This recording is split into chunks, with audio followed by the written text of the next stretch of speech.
This list will go over some of the hardest to kill single monsters on the field, and order them with two things in mind, both how hard they are to kill and how easy they are to bring out. There are some monsters who are basically impossible to kill, but also nearly impossible to bring out, so I'm just gonna leave those ones off and focus on cards that actually saw play. At number 10, we've got Quintet Magician. Quintet Magician makes this list for being the only card on this list who can survive a kaiju or spear mode, since he has the effect that prevents him from being tributed. It also can't be destroyed by card effects, and has a really huge body of 4,500, with a not so hard to bring out requirement of 5 spellcaster type monsters, especially with the new fusion card created basically just for this card, that allows you to use monsters in your graveyard as materials. This card is a unique boss monster, who I believe is the first boss monster with built-in kaiju protection, which is not a thing most cards have. But other than that, pretty much all the other cards on this list have better protection from everything else besides kaijus. Number 9, BUJIN Yamato.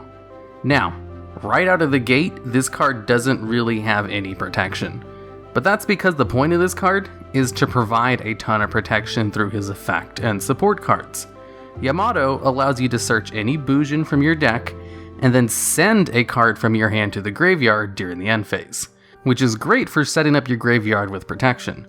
To save some time, here is what kind of protection Yamato has with a fully set up graveyard in hand. Turtle in the graveyard allows you to stop any targeted effects. Hare in the graveyard stops all destruction.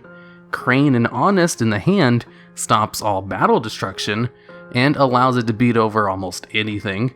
And a Vivid Knight in hand can provide just a tiny bit of extra protection in case Turtle, Hare, or Crane aren't around. The whole point of a BUJIN deck is basically to protect Yamato, and they do a pretty good job at it. But it requires a lot of setup, and other cards can do what he does but better. Next up at number 8, we've got another card that needs a little bit of setup to gain its protection, and that is, of course, Spiral Sleeper. If this card is equipped with Spiral Last Resort, and there's a Spiral Resort out on the field, Sleeper is indestructible and cannot be targeted by card effects, which is some really good protection. On top of that, during both players' turn, whenever he wants, he can destroy 2 of your opponent's cards to disrupt any plays that might try to break his protection, giving him an extra layer of being hard to kill, as you have to get rid of the field spell card first, and then get rid of his equip, before finally being able to destroy Sleeper. All while he's spell speed 2, destroying your field in the process. There's a reason Spirals were one of the few tier 0 decks in the game when they were at full power. And the only reason it's this low on the list is because of all the setup required. This list isn't going over some of the best cards and combos, and more about things that are hard to get rid of. And out of the box, Sleeper is not that hard to kill, so it loses points based on that. Number 7, ZOODIAC Drident.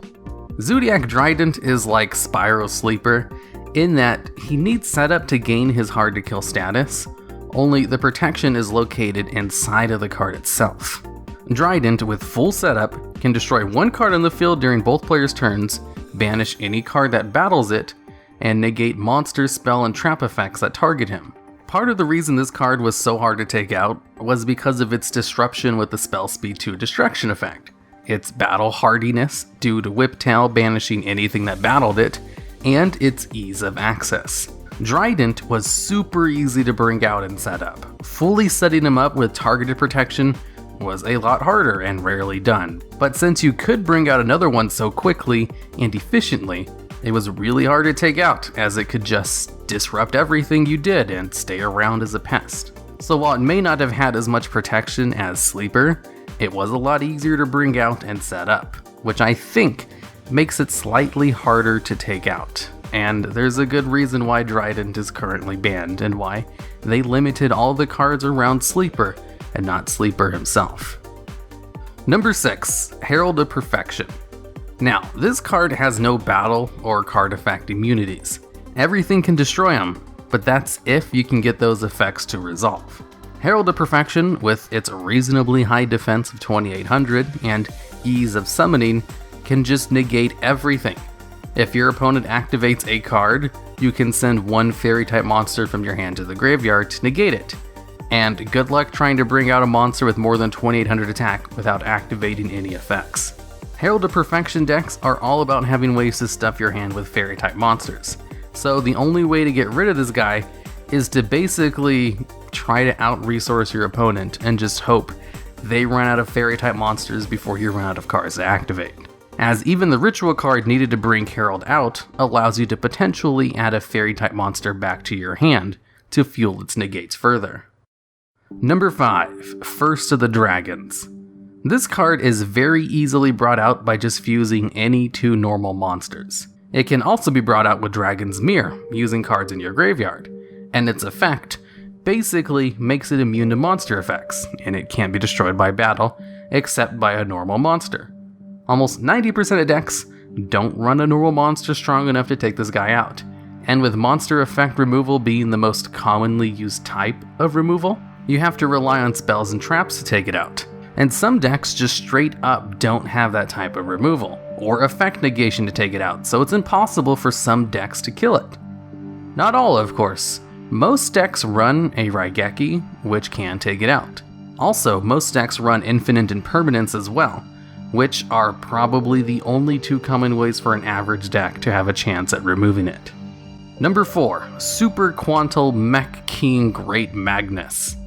With 4 or more materials attached, it is unaffected by card effects. Also with 2 or more, it has a spell speed 2 Castell effect to protect itself and further plays even if you don't have its unaffected status anymore. It also has a mistake-like effect at 6 materials to stop any searches and completely shut down a player, as searches are the way of life for most decks. And with a 3600 body plus a floating effect on death, this card was actually pretty great and very hard to deal with. So hard that it popularized kaijus in the main deck for a bit, as there was a way to turbo this card out and just lock your opponent out and take out any threats while being immune to everything. But with Master Rule 4, it's a lot harder to bring out now with the extra deck zone and link monster limitations. Not impossible, as the field spell card used to bring it out can also use cards from the graveyard, but it does make it harder to get 6 materials right off the bat. Number 3, Towers. Towers is unaffected by spell and trap cards, plus monster effects if that monster has a lower level and rank than it, which is most of them, seen as Towers is level 10. And once per turn, it can make your opponent go -1 by forcing them to send a monster from their hand or field to the graveyard, all with a 3000 attack body. This card is great, and its summoning requirements of just 3 Klee monsters to be tributed is super easy to fulfill in a Klee deck, which has a really good built-in tribute generating engine, and easy ways to search this card out. There's a reason this card was banned for a hot second. It was too oppressive of a boss monster that was immune to too much, and also had a good effect on top of it all. The only way to practically get rid of it was to destroy it by battle, making Diamond Crab King an auto-include in most extra decks before Utopia the Lightning was a thing. Of course, now with Link monsters not having levels, he's a little bit easier to get rid of than he used to be. Number 2, Masterpiece, the true Dracoslaying King. Masterpiece is kind of like Towers on steroids. You can tribute continuous spells and traps as well as monsters to bring this card out, and Masterpiece will become immune to the type of cards used to bring it out.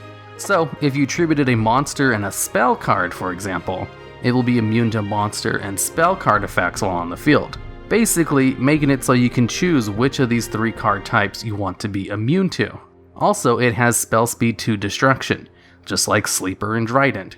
So even if you were trying to set up a way to destroy this card by battle, which is the only practical way to remove this card, you could disrupt the plays by just destroying them during your opponent's turn. And even if you did manage to bring out a monster strong enough to beat over it, its archetype-specific spell card saves it from 1 battle.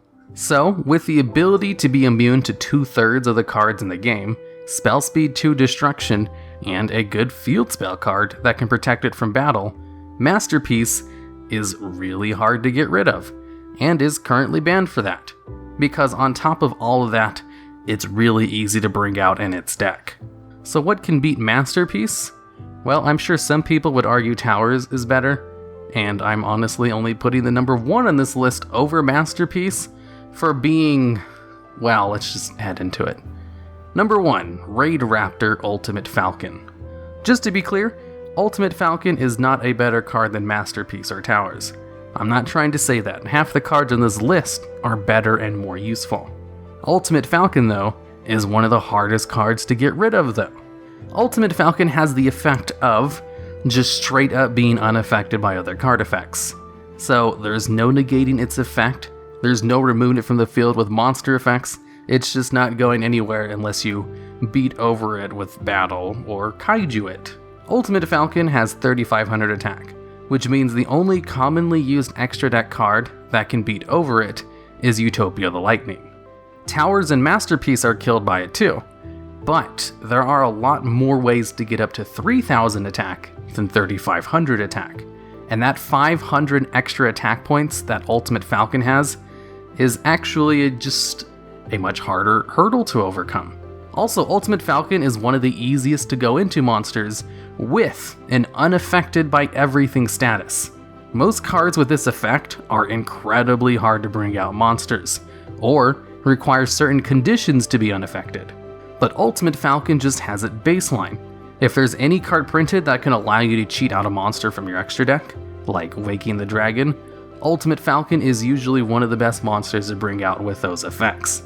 Technically, Ultimate Falcon does have other effects as well with Exceeds materials, but those are kind of unimportant and rarely used, outside of the RAIDRAPTOR archetype, of course. So, for Ultimate Falcon's baseline immune to everything status, high attack, and ease of being cheated out, I think Ultimate Falcon is one of the hardest to take out monsters in the game. So what do you think? There are plenty of other monsters that are also hard to take out. Do you think I missed any really important ones though? Maybe you disagree with Ultimate Falcon being number 1? Just let me know, as well as possible ideas for future videos just like this one.